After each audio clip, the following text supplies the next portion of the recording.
السلام علیکم ورحمۃ اللہ وبرکاتہ۔ الحمد للہ وحدہ والصلاۃ والسلام علی من لا نبی بعد۔ احباب گرامی، اللہ رب العالمین نے دنیا کے اندر کسی بھی چیز کو بے مقصد پیدا نہیں کیا۔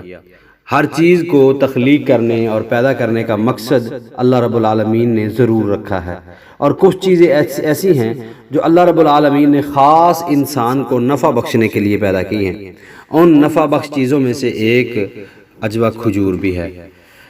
احباب گرامی، ابن طولون طب نبوی کے بہت بڑے ماہر ہیں، وہ اس موضوع پر اپنی کتاب میں لکھتے ہیں کہ عجوہ مدینہ کی کھجوروں میں سے ایک کھجور ہے جو سیحانی سے بڑی اور سیاہی مائل ہے۔ اس کھجور کو نبی رحمت صلی اللہ علیہ وسلم نے خود لگایا تھا، اور شاید اتنے بڑے فضائل اور اتنے بڑے فوائد آپ علیہ السلام کے لگانے کی برکت کی وجہ سے ہیں۔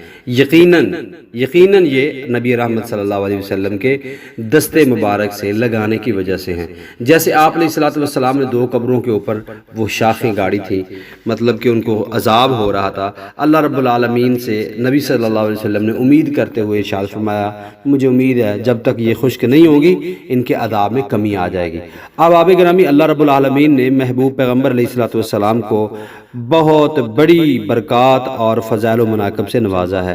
نبی رحمت صلی اللہ علیہ وسلم کو اللہ رب العالمین نے وہ معجزات عطا کیے ہیں جن کی مثال دنیا میں کسی اور پیغمبر سے نہیں ملتی۔ احباب گرامی، نبی رحمت صلی اللہ علیہ وسلم کا اعزاز، آپ علیہ السلام کی فضیلت، نبی کریم صلی اللہ علیہ وسلم کی فضیلت دنیا میں اللہ تبارک و تعالی نے نمایاں رکھی ہے۔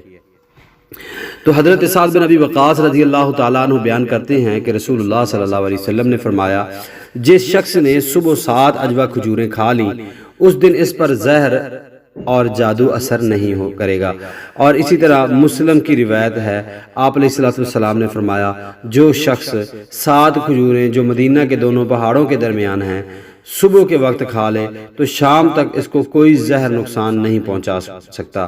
احباب گرامی، نبی رحمت صلی اللہ علیہ وسلم کا اس عجوہ کھجور کو خاص کرنا یہ یقیناً اس بات کی دلیل ہے کہ نبی رحمت صلی اللہ علیہ وسلم کے ہاتھوں میں اللہ رب العالمین نے برکت رکھی ہے۔ اور یقیناً آپ سنتے رہتے ہیں کہ نبی علیہ السلام کے تو لعاب مبارک میں بھی اللہ رب العالمین نے وہ برکت رکھی ہے کہ جس کی مثال نہیں ملتی۔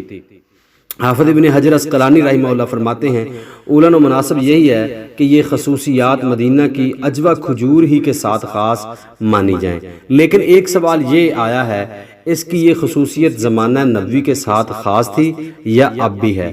احباب گرامی، نبی رحمت صلی اللہ علیہ وسلم کا یہ فرما دینا ہمارے لیے قیامت تک کے لیے برکت کا باعث ہے، اور ہم اسی کے اوپر یقیناً ایمان اور اعتقاد رکھتے ہیں۔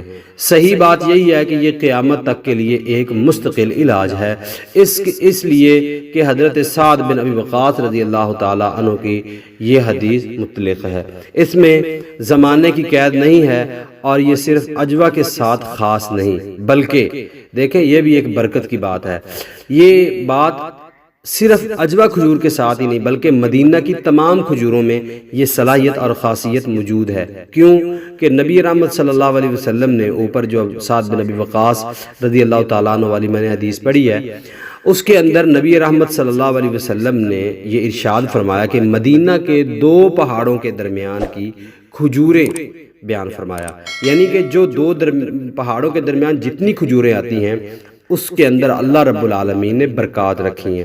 تو احباب گرامی، امید کرتا ہوں آج کی یہ میری ویڈیو آپ کو پسند آئی ہوگی، اور میرے چینل کو سبسکرائب کریں جو لوگ نئے ہیں، اور میری ویڈیو کو لائک کریں، اور آئندہ آنے والی نئی ویڈیو کے لیے بیل آئیکن پر ضرور کلک کریں تاکہ وہ جو آئندہ آنے والی نئی ویڈیو آپ تک بآسانی پہنچ سکے۔ السلام علیکم ورحمۃ اللہ وبرکاتہ۔